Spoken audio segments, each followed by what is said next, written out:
Ms. Edgar, you kind of summed it up there when you're talking about your responsibility as a state regulator to ensure the safety, reliability, customer affordability, environmental sustainability, and financial viability, and do this all at the same time, where every day you have to do kind of the basic function of making sure that it happens. You have to be able to perform while at the same time you're pushing out and you're really leading. Ms. Barton, you mentioned that we are the envy of the world with our grid and what we have.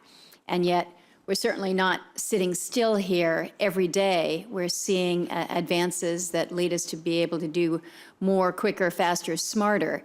But this, I think, is our real challenge here. And I guess I'd like to propose to anybody that wants to jump in here.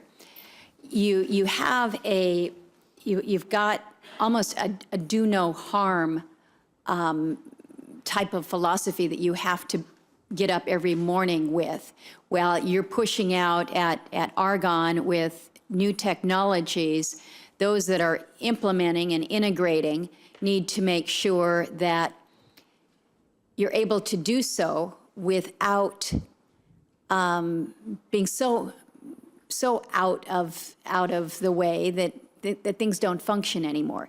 So I guess the question that I have is whether or not we can keep going at the rate that we are with the innovation and still keep the commitment to reliability, affordability, the financial security, the environmental security. Is this sustainable? And I hope you say yes. Let's start with you, Dr. Howard. Okay, the answer is absolutely yes.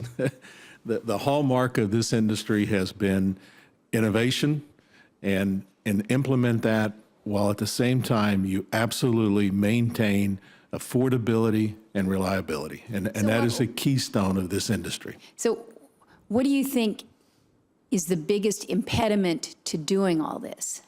What's your anchor here? Well, your rock. We're advancing technologies, and that's coming along. We need to continue to make investments in research so that we can continue to advance these technologies, and many of which we talked about here today: power electronics, energy storage, and reconductoring with advanced cables and so on. So there's a variety of different technologies. We need to make sure we continue to lead in innovation, that we can implement these innovations at the regional level, because what happens in one part of the country is going to be different in another part of the country. So there's a lot of regionality issues, and we need to make sure that we continue to focus on not just an interconnected system, which the system is now, but an integrated system from end to end. These are very tough challenges, but I think it comes down to research, development, and innovation that we're so good at in this industry. So just in terms of keeping up, as these new technologies are being developed, being incorporated, you have your integrated grid here. It's being used in ways for which it was not initially designed. We've now recognized that you've got this flow both ways.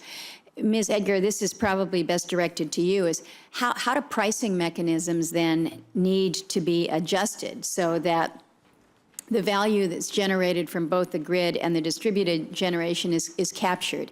Because if you've got a system that was in place and this is your base and you've got all these changes, is that keeping up with the technology?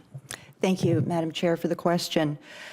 As you're well aware, customers all across the country have invested a great deal of money from their utility bills, money from their monthly family bills into the system that we have.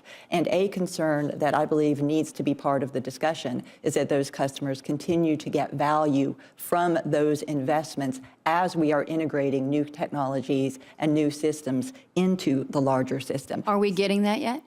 In some areas, yes, and perhaps in some areas, less so. One of the discussions here today has been about how to maximize efficiencies by using new technologies, and that's an important balance in all of these discussions, as is how do we use traditional rate making, innovative rate making, how do we attract investment while giving good value to customers and continuing to have that reliable, resilient system.